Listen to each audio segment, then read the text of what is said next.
I mean, sineseryoso for sure yung death threat na inyong nakukuha, no? So, nireport nyo na rin ito, pero kayo meron bang pagbabago, although wag nyo nang sabihin yung detalye kung paano kayo umuwi or whatever, ano? Pero I'm sure may pagbabago lalo sa inyong mga gawi because of itong mga threats na ito, na Senator.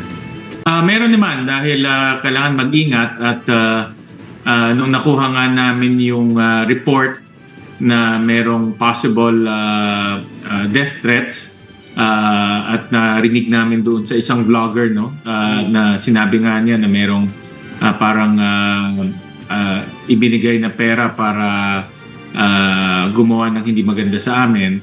Inireport namin to kaagad sa Pasay PNP dahil dito ang Senate under the Pasay PNP.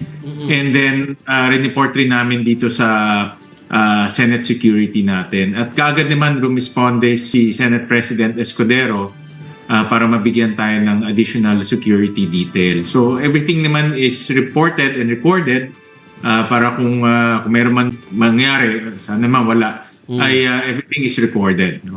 Pero Senator, based on the initial information po, baka may nakita na rin yung mga police. Ano to, sir? May kinalaman dun sa Senate hearing on Alice Guo, yung mga nilalabas natin na detalye? Positive ba yun? Meron. In fact, according dito sa blogger, konektado to dito sa investigation, lalo na kay Alice Guo. At kung titignan natin yung buong larawan, entire picture, at idudugtong natin to sa mga information na nakuha namin, yung mga taong nasa likod nitong Pogo Hub ay mga sindikato. Yung mga tinatawag nating triads na mga mga organized criminal syndicates sa China na pumunta dito sa ating bansa, nagtayo ng Pogo, at sila ngayon ang nagpapatakbo nitong mga Pogo sa atin. At kung nakita natin yung mga torture na nangyari sa Bamban, nangyari sa Porac, ito yung trademark ng mga triad. Itong mga sindikato na ito, ang kanilang trademark, mag-torture. At yung torture nila, hindi lang yung kurot o yung sampal. Yung torture nila, yung talagang kukuryentihin ka, papalutin ka ng baseball bat. Nandito na yan ngayon sa ating bansa at present sila. No? So, kaya hindi malayo na mayroong mga ganitong threat, no? Dahil nga itong mga taong to, sanay ito sa mga patayan at sanay sa mga ganito. At kaya rineport namin to sa PNP para maging official and recorded.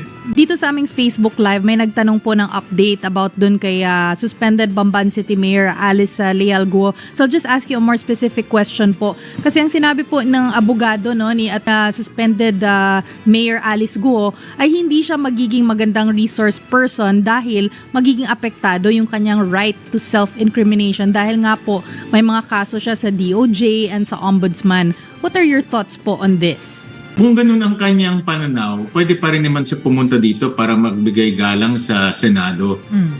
Hindi kasi katanggap-tanggap yung iisnabin mo lang yung Senado at gagawa ka ng dahilan na hindi naman lehitimo. For example, sinabi niya na may mental health issue siya pero yung doktor ayaw mag-issue ng certificate, doctor certificate. Sa dami ba ng doktor sa Pilipinas, bakit kahit isa ayaw mag-issue ng doctor certificate? So alam naman natin nagpapalusot lang dahil ayaw niya pumunta dito. Yan ay pagbabaliwala ng proseso dahil meron tayong proseso sa ilalim ng ating saligang batas. At hindi magandang pakitain yan, hindi magandang ginagawa dahil mawawala at masisira naman yung institusyon natin. Pinush mo ba natin yung sinabi dati? I forgot kung sino yung nag-suggest, pero meron nga kasi mga doktor sa Senado, so pwede naman siyang tingnan sa Senado. Yeah, right. So Tama. pinush po ba natin yun? Kasi yun yung naging, kumbaga, excuse, di ba? Kasi walang magsasign ng certificate niya. Tama ka doon. Actually, ang Senado kompleto dito. May security, may doktor, may nurses. Marami kaming doktor dito para sa mga ganitong sitwasyon nga. Kung mayroong mga resource person na nagkakasakit o may mga resource person na nag-hypertension, meron tayo. Tama ka, meron tayong health complement dito sa Senado. So hindi dahilan yan kaya wala kaming kumbaga wala kaming ibang pwedeng gawin kung hindi mag-issue ng arrest warrant para mapuwersa siyang pumunta dito at magbigay ng kanyang testimonya. Pero tukoy yung kanyang location, sir. Kasi parang yung the last time, isa lang yata dun sa mga binigyan ng warrant yung nakita no? Sa ngayon, hindi pa siya nakikita. Kausap ko lang yung ating security team dito sa Senado. At hindi pa siya nakikita. Nakikipag-ugnayan na sila sa sa PNP, sa NBI, pero so far wala pang hindi pa siya natatagpuan. No. Senator Win, what's next dito sa investigation ng ng Pogo at saka yung kay Alice Go? Kaya ganun yung tanong dahil marami na kayo ibang gagawin may budget na isasubmit Tama, So, tama. paano ba kayo? Yeah. Kami naman tuloy-tuloy ang aming investigasyon dito dahil kakabukas lang yung Porac Pogo Hub. Kung matatandaan natin, mas violento itong Porac Pogo Hub.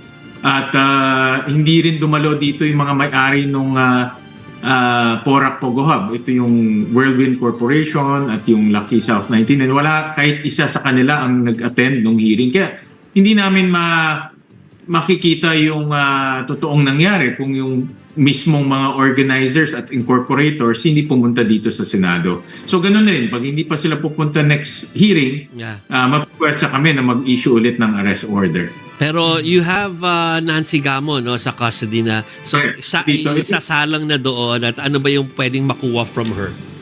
Ito yung accountant ng Go Family. Nakita namin sa mga Go Family businesses, siya yung pinaka-accountant, siya yung incorporator, siya yung pumipirma ng mga financial statements. Pero ganun rin, siya rin yung naging accountant ng mga Pogo Hub.